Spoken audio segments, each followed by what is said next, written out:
Il était une fois, dans un petit village niché entre des montagnes enneigées et des forêts denses, un peuple qui vivait en harmonie avec les cycles de la terre. Chaque année, à la fin de l'hiver, lorsque le froid commençait doucement à céder la place à la lumière du soleil, ils célébraient Imbolc. C'était une fête sacrée, mais peu savaient d'où venait cette tradition.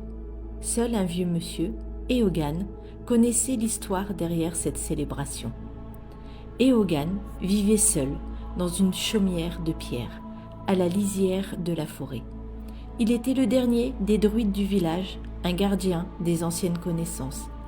À l'aube du 1er février, il se rendait chaque année au sommet de la colline qui surplombait le village, pour observer les premiers rayons du soleil effleurer la terre encore froide et endormie.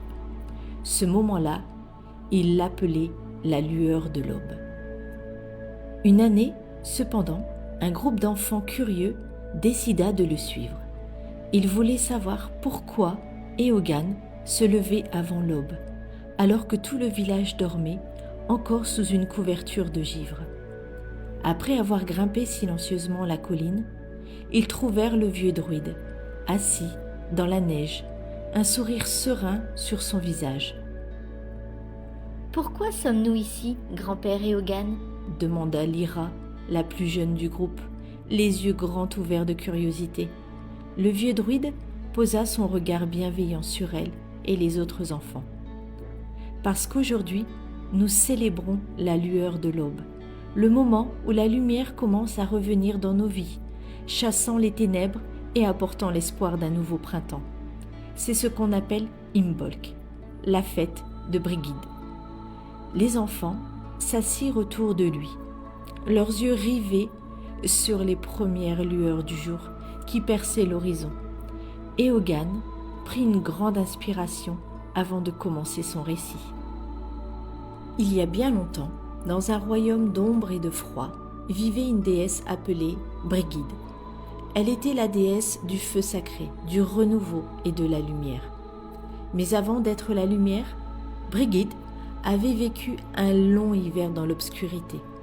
La terre, épuisée par le froid de l'hiver, dormait sous une épaisse couverture de neige. Et les âmes des hommes étaient plongées dans le désespoir. Un jour, Brigid, qui veillait sur la terre, sentit que la chaleur de la lumière s'éteignait. La déesse, pleine de compassion, décida de braver l'obscurité pour ranimer la flamme sacrée. Elle descendit du ciel dans un éclat de lumière et se rendit dans les forêts, là où l'hiver avait figé la vie. Avec ses mains d'or et son cœur de feu, elle alluma un feu magique au centre du monde, au cœur même de la terre. Ce feu n'était pas comme les autres.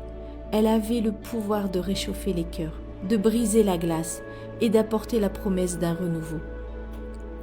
Brigid fit le vœu de revenir chaque année, à la fin de l'hiver, pour allumer le feu sacré et répandre la lumière sur le monde. Ce feu brûlait dans les âmes des hommes et dans le cœur de chaque graine endormie dans la terre, qui attendait d'être réveillée. C'est ainsi que chaque année, au moment d'Imbolc, la déesse Brigid parcourait les champs et les collines pour ranimer la terre endormie et la lumière commençait à revenir dans le monde. Les enfants écoutaient attentivement le vieux druide. Lyra, prise dans l'histoire, demanda « Et pourquoi Brigid choisit-elle de revenir à Imbolc ?» Au tout début du printemps, Eogan sourit, un sourire plein de sagesse. Imbolc signifie « les mamelles de la brebis », Lyra. C'est un moment où la nature se prépare à nourrir la vie nouvelle. Les brebis mettent bas, les premières pousses sortent de terre et le soleil gagne un peu plus chaque jour en puissance. À Imbolc, Brigid réveille la terre de son sommeil hivernal. Mais elle ne fait pas cela seule. Elle est aidée par le feu sacré que nous devons entretenir en nous. À ces mots, Eogan leva la main montrant les braises qui brûlaient dans le feu sacré qu'il avait allumé. Le feu est la lueur de l'aube. Quand nous célébrons Imbolc, nous honorons non seulement la lumière de Brigid, mais aussi la lumière qui est en nous tous. C'est à nous de raviver cette flamme chaque jour, même lorsque les ombres semblent l'envahir. Alors que l'aube s'étendait doucement sur le village, Eogan invita les enfants à participer à un rite ancien. Ils prirent, chacun, un brin de paille, symbole de la lumière renaissante, et tissèrent de petites croix. Ces croix étaient offertes à Brigid, en remerciement pour la lumière et la chaleur qu'elle apportait, et pour la protection qu'elle offrait tout au long de l'année. Les enfants tissèrent en silence, chacun concentré sur sa tâche, tout en ressentant la magie de ce moment sacré.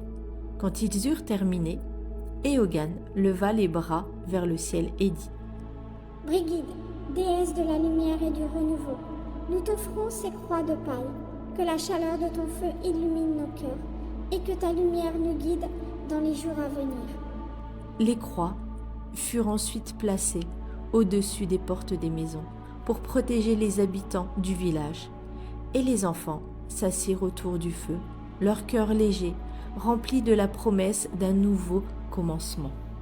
Au fur et à mesure que les jours passaient, les enfants se souvinrent de cette première Imbolc, cette lueur de l'aube. Ils continuèrent à célébrer la lumière croissante, à honorer Brigid et à nourrir leur propre feu intérieur. À chaque hiver qui passait, le souvenir de la déesse et de la lumière sacrée se transmettait, vivant dans les âmes de chaque génération. Ainsi s'achève l'histoire de la lueur de l'aube, un récit tissé de lumière et de chaleur qui nous rappelle la magie de la Renaissance et la force de la lumière qui triomphe sur les ténèbres, chaque année au moment d'Imbolc.